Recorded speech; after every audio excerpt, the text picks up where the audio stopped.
The extent of construction on campus has made access to certain buildings, like Health and Human Development East, as you see behind me, very difficult. Runners will storm out of the tunnel here at Beaver Stadium and finish right at the 50-yard line. Franklin will spend most of May out on the road, meeting with fans and alumni to try and get them excited for the 2014 season. Today, Penn State's Board of Trustees announced that Dr. Eric Barron will be the university's next president. We begin with breaking news. A school bus crashed in Center County today. Former Penn State administrators Graham Spanier, Tim Curley, and Gary Schultz are asking for charges to be dropped again. Penn State has been added as a nominal defendant to the lawsuit filed by the Paterno family and others against the NCAA. Jay Paterno is officially running for lieutenant governor of Pennsylvania.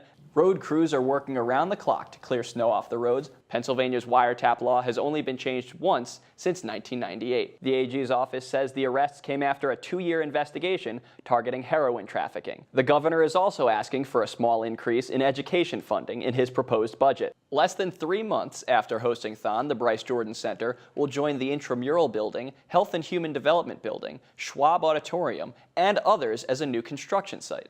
For the first time ever at Penn State, National Signing Day became one of pomp, circumstance, and fanfare.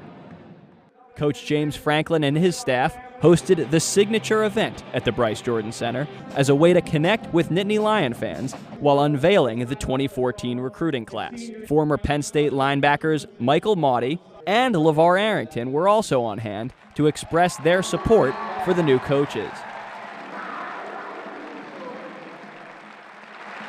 What I need for you guys to do is to embrace and to support this coaching staff and these players. The new staff's approach to signing day highlighted one characteristic that sets them apart from previous regimes. Since being hired on January 11th, Franklin and his staff have been very active on social media to get their message out to fans. Wide receivers coach Josh Gaddis believes social media is an integral part of reaching out to the fan base as well as potential recruits. Recruiting has changed.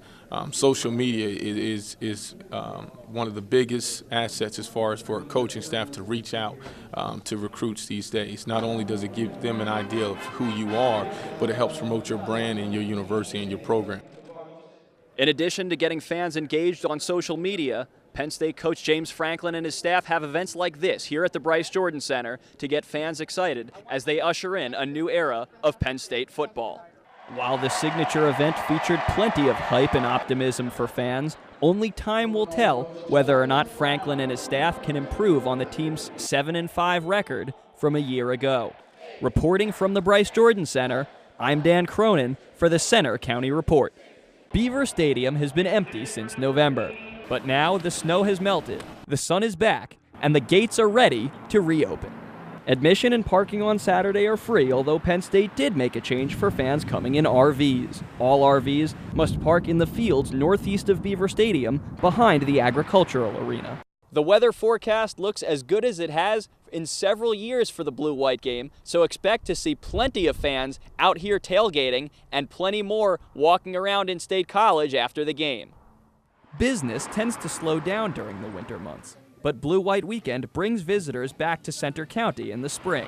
Stores like Lions Pride are expecting a busy couple of days for selling merchandise. After the holiday season, things in Happy Valley slow down a good bit, so it's really nice to have this weekend in the spring to sort of rejuvenate everybody and to get especially the alumni community back into town. Stemple also said the store will have all hands on deck to prepare for the crowds. Typically on Blue-White Saturday, we have every employee that works in our store working at some point during the day. People eager to connect with James Franklin and the Nittany Lions can meet the team at an autograph session in Beaver Stadium before the game. For the Center County Report, I'm Dan Cronin. After 15 months, Penn State's presidential search is finally complete. Penn State's Board of Trustees announced that Dr. Eric Barron will be the university's next president. Barron is excited to take on the challenge of leading the school. If we can engage students in and outside of the classroom, then I'm absolutely convinced that they'll be happier, they'll make better choices in life, they'll have stronger resumes, and they'll get better jobs. The search committee was impressed by Barron's previous accomplishments. Dr. Barron has served as president of Florida State University since February of 2010. In this role, he helped enhance the institution's academic stature, financial stability, research reputation, and service to the state and to the nation.